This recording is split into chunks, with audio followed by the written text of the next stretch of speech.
नमस्कार दोस्तों, स्वागत है आपका प्रयास एजुहब के इस ऑनलाइन प्लेटफॉर्म पे। आज हम लोग बातचीत करने जा रहे हैं जो पेपर हम रेट की जो सीरीज चला रखी है, टेस्ट सीरीज जो चला रखी है, उसके सॉल्यूशन के ऊपर हम लोग यहाँ पर बातचीत करेंगे। तो देखिए, जो टेस्ट सीरीज है उसके जो क्वेश्चंस है एजुकेशन साइकोलॉजी के, वो आपके सामने यहाँ पर हैं। एक एक पर हम लोग यहाँ पर बात करें तो देखिए, पहला जो प्रश्न है कि अधिगम वक्र में पठार बनता है।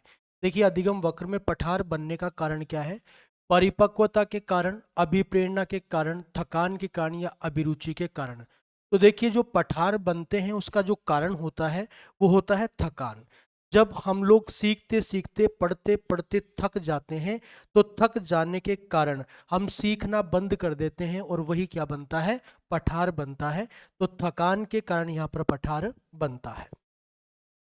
अगले प्रश्न पे बात करें तो अगला प्रश्न है कि सीखने के वक्र अभ्यास द्वारा सीखने की मात्रा, गति और प्रगति की सीमा को ग्राफ पर प्रदर्शित करते हैं। ये किसने कहा?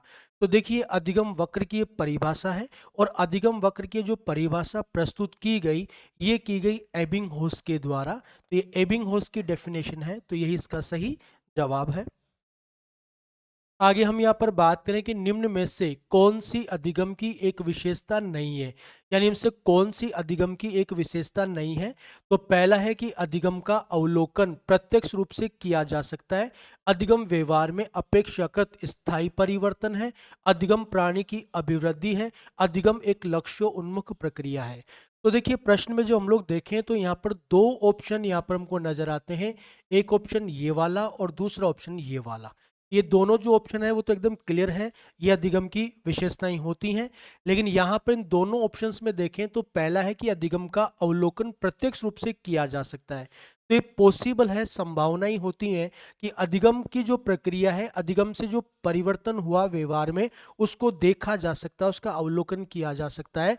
तो इसका मतलब ये तो सही है, ठीक है। लेकिन फिर यहाँ पर आया कि अधिगम प्राणी की अभिवृद्धि है। तो अधिगम प्राणी की अभिवृद्धि नहीं होती, बल्कि अधिगम प्राणी का विकास होता है, ठीक है। वुडवर्थ कहता है कि अधिगम क्या है? अधिगम विकास की प्रक्रिया है। तो इसका जवाब ये होगा। अब देखिए, बात करें कि निम्न में से किस तकनीक के अंतर्गत एक बच्चा किसी चीज को हासिल करता है।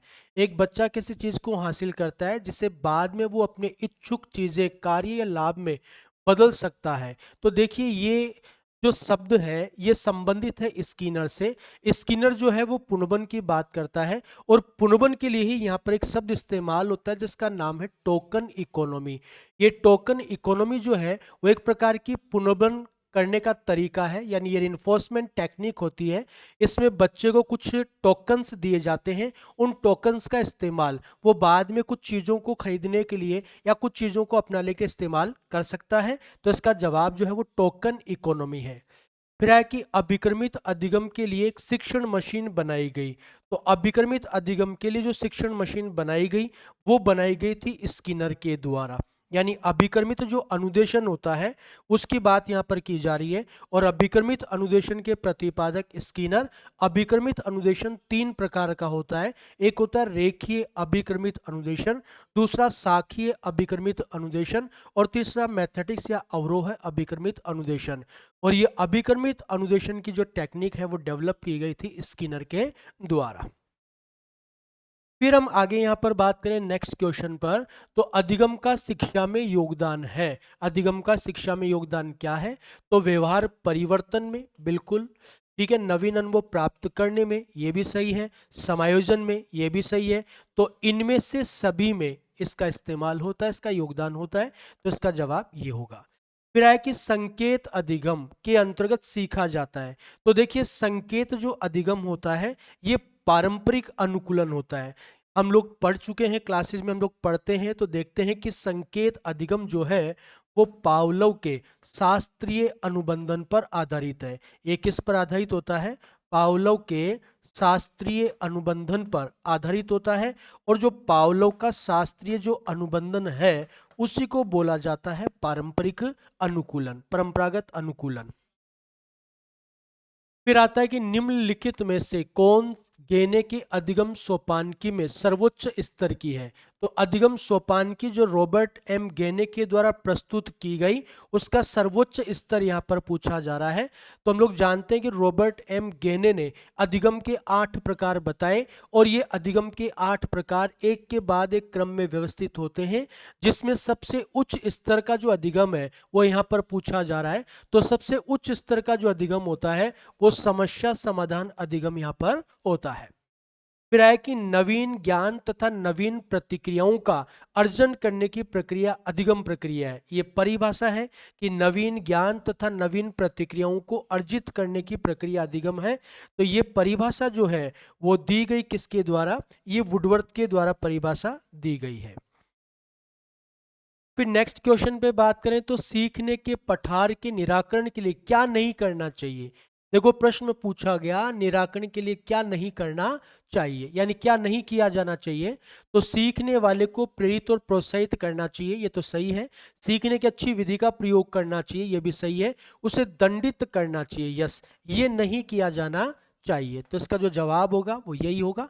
प्रश्न में पूछा गया कि क्या नहीं करना चाहिए, तो बच्चे को दंडित नहीं किया जाना चाहिए। फिर आता है नेक्स्ट क्वेश्चन जो है आपका कि मीता ने खिलौना सांप से लगने वाला भय दूर कर लिया था, परंतु एक दिन अचानक उसका डर वापस लौट आया जब उसे अपने बिस्तर पर एक खिलौना सांप पड़ा मिला। भय किस प्रकार वापसी को कहा जाता है? तो देखिए स्वतः पुनर्प्राप्ति होता है।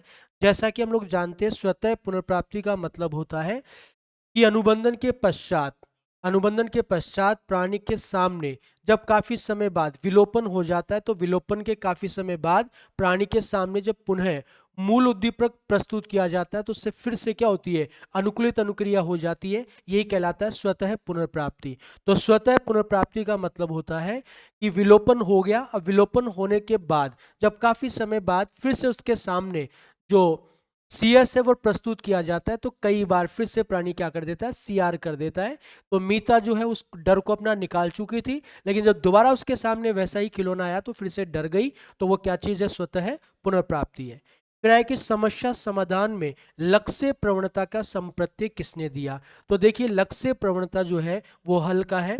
हल के सिद्धांत का एक नाम होता है उद्देश्य प्रवणता सिद्धांत, यानी कि गोल गार्डियन थ्योरी। और जो गोल गार्डियन का जो कॉन्सेप्ट है लक्ष्य प्रवणता जो है वो किसने प्रस्तुत की? हल ने प्रस्तुत करी। अब आता है कि सीखने में पलायन आधारित है। देखो सीखने में पलायन आधारित होता है, यानी पलायन कब होता है? तो सकारात्मक पुनर्बंध देंगे तो पलायन नहीं होगा, ठीक है। विलंबित पुनर्बंध देने पर भी पलायन जो है वो है पुनर्बंध की निष्क्रियता पर या फिर नकारात्मक पुनर्बंध पर। तो देखिए पलायन जो आधारित होता है इसमें दो ऑप्शंस आपके हैं, एक ये वाला है और दूसरा ये वाला है। लेकिन नकारात्मक पुनर्बंध की बात करें तो नकारात्मक पुनर्बंध दंड के समान होता है और दंड देने से बच्चा क्या कर सकता है? पलायन कर सकता है। तो इसका जवाब जो होगा वही होगा। एक बच्चा अतीत की समान परिस्थिति में की गई अनुक्रियाओं के आधार पर नई स्थिति के प्रति अनुक्रिया करता है, यह स्थिति संबंधित होती है। तो देखिए एक बच्चा अतीत की समान परिस्थिति में की गई अनुक्रियाओं के आधार पर नई स्थिति के प्रति अनुक्रिया करता है। तो यहाँ पूर्व अनुभव की बात की जा रही है। किसकी बात यहाँ पर हो रही है? पूर्व अनुभव की यहाँ पर बात हो रही है। और थॉर्नडाइक का कौन सा नियम जो पूर्व अनुभव पर आधारित होता है? तो हम जानते हैं कि सीखने का सादृश्यता का जो नियम होता है ये पूर्व अनुभव पर आधारित होता है, ठीक है। सादृश्यता का नियम कहता है कि प्राणी के सामने जब कोई समस्या आती है तो प्राणी उस समस्या का समाधान करने के लिए उससे मिलती जुलती समस्या का स्मरण करता है कि जिसका वो पहले सामना कर चुका है, ये सादृश्यता होती है। फिर आता है कि जब अध्यापक एक छात्र को सफलता का एहसास कराता है, देखिए शब्द क्या लिखा है? सफलता का एहसास करवाता है, तो वह किस का उपयोग कर रहा होता है? तो सफलता असफलता ये प्रभाव की बात हो रही है, संतोष असंतोष, तो ये कौन सा नियम है? ये प्रभाव का नियम होता है। फिर शिक्षक को प्रत्येक माह के आखिर में वेतन दिया जाना पुनर्बंध के किस शेड्यूल की ओर इंगित करता है? प्रत्येक माह के आखिर में, यानी एक फिक्स समय पर अंतराल पर जो है वो पुनर्बंध दिया जा रहा है। तो ये आपका स्थिर अंतराल जो होगा इसका जवाब होगा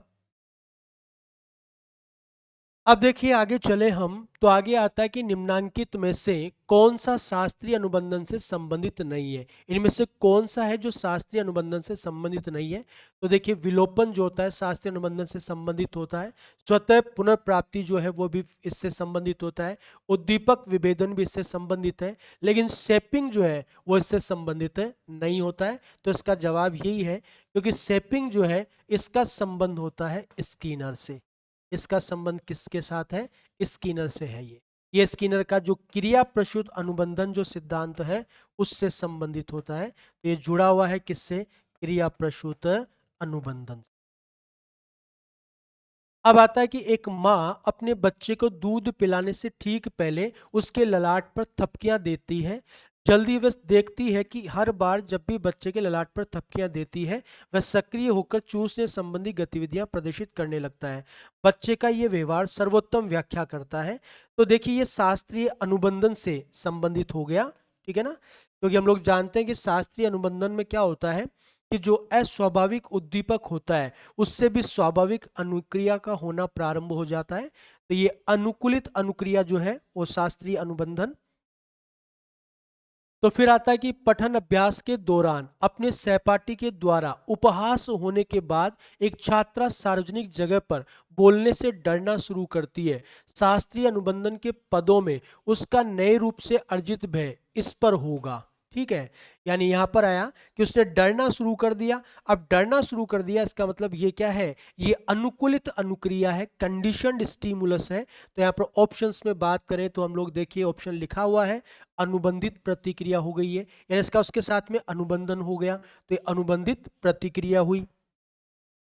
फिर आता है कि अधिगम का व्यवहारिक सिद्धांत। देखो यहाँ पर शब्द लिखा है व्यवहारिक सिद्धांत, ये व्यवहारवादी नहीं है। यहाँ पर शब्द लिखा है व्यवहारिक सिद्धांत, और व्यवहारिक जो सिद्धांत होता है वो स्किनर का क्रिया प्रसूत जो अधिगम का सिद्धांत है उससे संबंधित है यहाँ पर, ठीक है। तो ये किससे संबंधित है? ये स्किनर से संबंधित है।